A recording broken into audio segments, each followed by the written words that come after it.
Hello, and welcome to the Leadership Edge. I am your host, Ted Gorski. The Leadership Edge is a show that focuses on leadership issues and topics that are affecting leaders on a daily basis. On this show, we kind of reflect on these issues and try to provide you helpful tips and techniques to kind of deal with those issues. And today's show's a little bit different show. I kind of call it the Tough Love Show.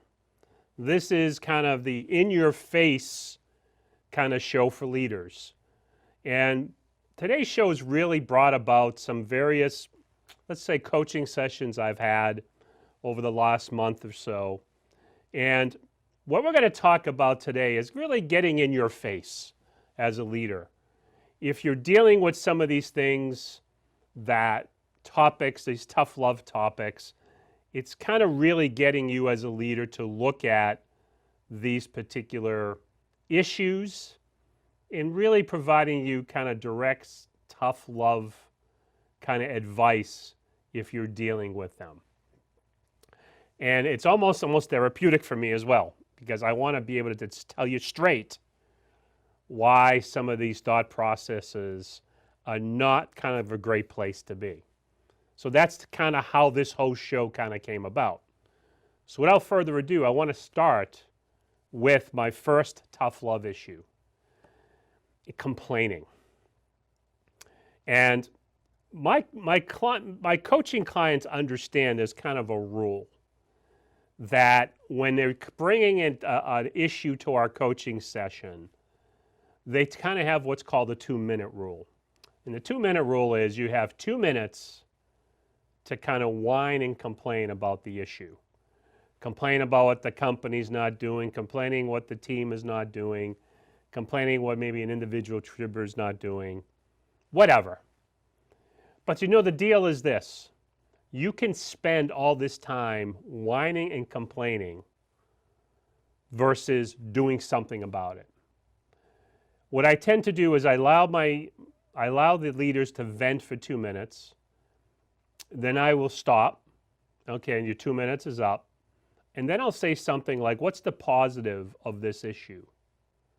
And what I'm trying to do is get their mindset out of the negativity, out of the whining, and out of the complaining, and shifting their perspective. Listen, your job as a leader is to deal with these issues and problems as they come about.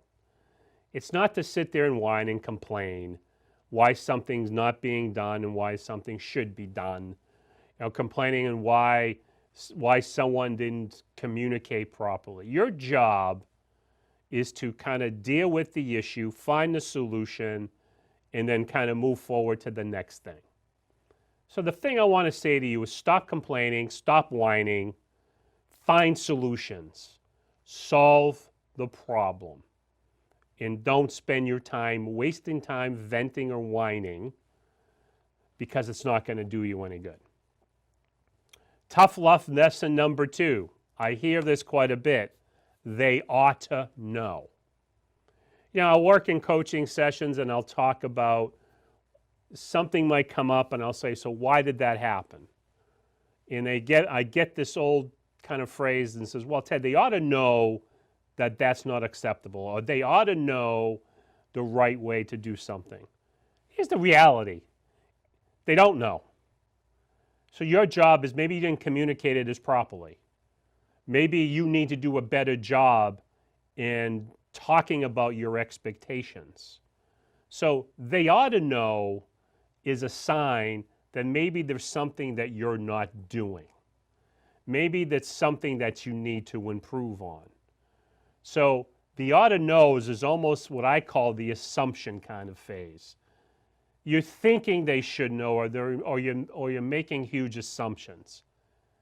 Get with reality. They don't know.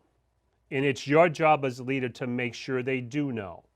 And it may be you need to be clear about expectations. Maybe you need to be more clearer of what the ultimate end result is. So don't play this they ought to know game. What I'm asking you is, if you are playing this game, look at yourself and ask yourself, what am I not clear about? And get clearer on the situation. Tough love issue number 3. I hear this a lot. It's performance review time. And I hate performance reviews. Let me tell you something. I don't understand this particular statement. If you are a leader, if you've been giving constructive, timely feedback throughout the year, there should be no surprises. What's happening here is that as a leader, you don't like performance reviews because most likely you're not giving timely, effective feedback. Maybe you're holding it back. Maybe you're getting a little lazy in providing it. I'm going to tell you quite openly, when I was a leader in organizations, I loved the performance review time.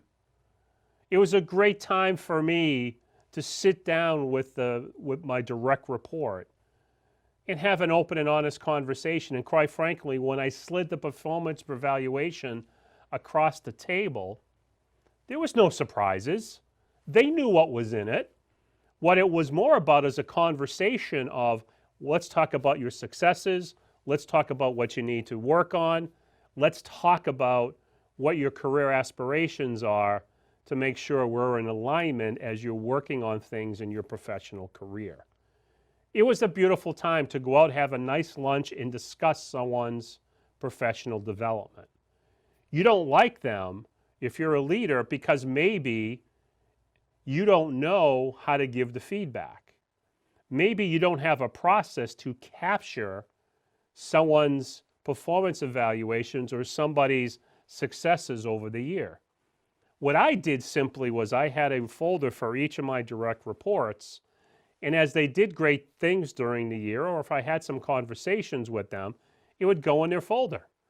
And when it was time to do the performance review, I opened up the middle of the folder and there was all my information I needed to write performance evaluations. But more importantly is when I had them, there was no surprises.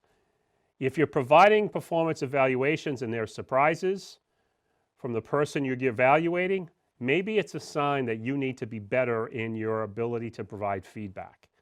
Maybe you need to look at your feedback process and say, what do I need to improve on?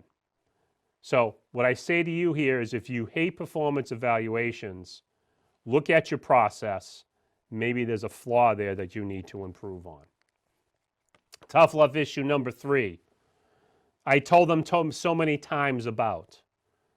This almost ties into the they ought to know. But it's almost like this is a phrase I hear a lot where they say, I've told them so many times.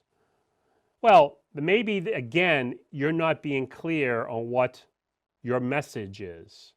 Maybe you're not tailoring the message to how the person's accepting what you need them to know. So if you're telling them so many times, maybe it's a sign that what you're doing and how you're articulating and communicating that statement is not working. Maybe you need to relook at how to do that. But if you're saying this, and when I hear this, I let the leader go and I stop and I say, okay, you've told them so many times, so let's talk about how did you tell them? What did you do on each and every time? And let's look at a pattern. Maybe you're using the same pattern.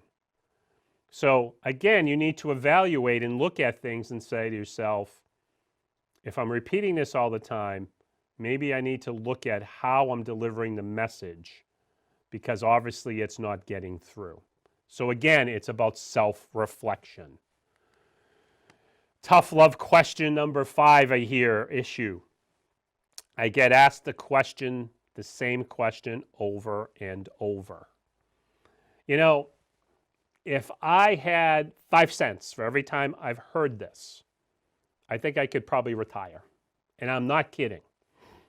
As a leader, if you're getting the same question over and over again, you should be able to reflect back and step back and go, wait a second, why is it happening? And the key thing you really need to understand is people learn in 3 different ways. And maybe as a leader, how you're communicating your message is not how the person learns. There are 3 ways that people learn. They're either visual, audio or kinesthetic. Visual means they need to see things. So if I am talking to someone who is more visually oriented, I might go up on a whiteboard and paint a little picture. Maybe I show them what I need done so they can understand the flow and the process. So again, it's using a whiteboard because that's more visually appealing. If someone's more audio, then I can articulate and say what I want done, and they're most likely going to consume it. And kinesthetic means they're doers. Means they have to physically do something for it to resonate with them. As a leader, you have to understand what is your preferred way. What is your preferred way to learn? Because that's how you provide your information and your instructions. Does that match up with the person that you're providing the instructions to? For example, if you're an audio learner and you're giving audio instructions to someone who's visual oriented, which means they need to see something, guess what? They are going to come back with the same question over and over again because you're not syncing up to how they consume the information. So as a leader, you need to be able to look at your people and say on your team, okay, how do they consume information? And let me make sure that when I'm articulating things, it resonates with them and lands appropriately so they don't ask the same question over and over again. So as a leader, number one, understand what your preferred learning style is, and number two, understand the learning styles of others. Otherwise, you're always going to get the same question over and over again. Tough love issue 6, demeaning your staff. You know, having private coaching sessions and listening to leaders, I can hear sometimes how they demean their staff. And what's quite interesting is, as a leader, it's your job to get the most out of people. To make snide remarks is not really leadership quality. It doesn't develop your leadership presence. But more importantly, if they're doing it in a coaching session, most likely they could be doing it when they're walking the floor of their organization or if they're in meetings in organization. And that gets back. Let's be real. And if someone starts to sense like, okay, I heard, this got back to them, that the leader said something in the meeting, it's not going to get the team motivated. Here's your role as a leader. Your role as a leader is to get the most out of people. If they're not stepping up, maybe you need to look at what you're doing that's maybe fostering that kind of situation. Because you as a leader is part of the equation. You are part of what is not happening. So don't take it out on your team. Because as I tell my leaders, you're one finger pointing out, there's 3 pointing back at you. So don't demean your staff. Maybe look at what you need to do to properly motivate them and get the most out of them. Because when you demean them, you do not get the most out of them, and most likely it gets back to them. And quite frankly, it's probably not going to look good in terms of yourself as a leader. Tough love issue number 7, they don't listen. Part of your job as a leader is to understand how to articulate your message so it does land effectively. And the best analogy I give to a lot of my leaders is, if I have you stand up and I give you a brick and I have you hold it over your head and I have you drop it on this table, what would happen to the table? And the answer I usually get, I'll fracture or break or chip the table. It'd probably make a loud noise. But if I then gave you a feather and had you drop it from the same height, what would happen to the table?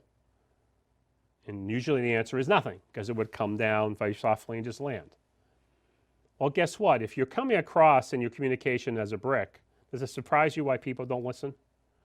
If you're coming across too aggressive, does it surprise you that people don't listen? Understand how to properly communicate your message. Understand what you need to do so your message lands like a feather versus a brick. To come at people at meetings in a way that's probably aggressive is not going to get them to listen to you effectively. So your job as a leader is to really understand, how do I phrase this What do I need to do to make sure that this point gets across? To be emotional, to yell, scream, is not necessarily going to get your point across. Your job is to make sure that people are listening to what you're saying. And remember, when people are listening, they're looking at your body language, your tone, and the words you use. So your body language is how you're walking, how you're talking. It's how you are using facial expressions, use of hands. Do you fold your arms? Are you leaning over somebody? So body language encompasses that.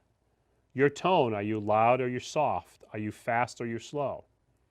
Each of those things tie into how your message comes across. And for some styles, they can kind of see certain body language, hear certain tones, and begin to shut down. So your job is to really make sure that that doesn't happen. So if they're not listening, what I'm challenging you to do is look at, number one, how am I communicating my message? And how are the factors of body language and tone impacting my ability to communicate properly? Those things combined is most likely impacting whether or not people are listening to you. So first, I need you to look at yourself to how you're communicating. Tough love issue number 8, too high standards. I've talked to several leaders who set standards so high that even the good God can't reach. You have to understand you can't set these kind of stretch goals that are so extraordinary that no one can reach them. You have to balance that appropriately. You need to make sure that you don't create such high of a standards that people just give up in trying to achieve. Or they just kind of say, you know what, I can't reach those. It doesn't matter what I do. Or if you set standards so high, if someone got close to them, sometimes people who have such high standards say, well, that was okay, but you didn't reach the standard. So it's almost like nice try. The reality here is, as a leader, yes, you want to build stretch goals, but you don't want to make them ridiculous. But at the same time, you want to make them realistic for people to achieve. Don't set your standards so bloody high that no one can achieve them. Because most likely, if they don't achieve them, what's happening is you're probably coming across in a negative way. And let's face it, if you're that type of leader, no one's going to want to work for you. If you're coming across in a way that you come across in a negative, moody, and always about not achieving things, you came close, but nice try, let me tell you, you're going to have a revolving door. So be careful of your standards. If you set them too high, it can have huge impacts on how people respond to you. Tough love issue number 9, negativity and moodiness. I kind of just alluded to it. As a leader, you set the tone for the morale and the feeling there is in your department. If you come across in a negative way, it's going to have a huge impact into how people respond to you. If you're coming in every day, the woe is me or the sky is falling or nice try, but negativity starts to seed in, and certain styles can feel that. So the key thing here is you kind of have to avoid the negativity. And it includes your language. When you look at your language, is it more negative? Are you coming across where you're not uplifting people? Because your job as a leader is to get the most out of people. Your job is to understand how to motivate these people. Your job is to understand what's causing maybe productivity not to be at the highest level. So you really have to come across, you have to lift people up. Your language has to lift them up.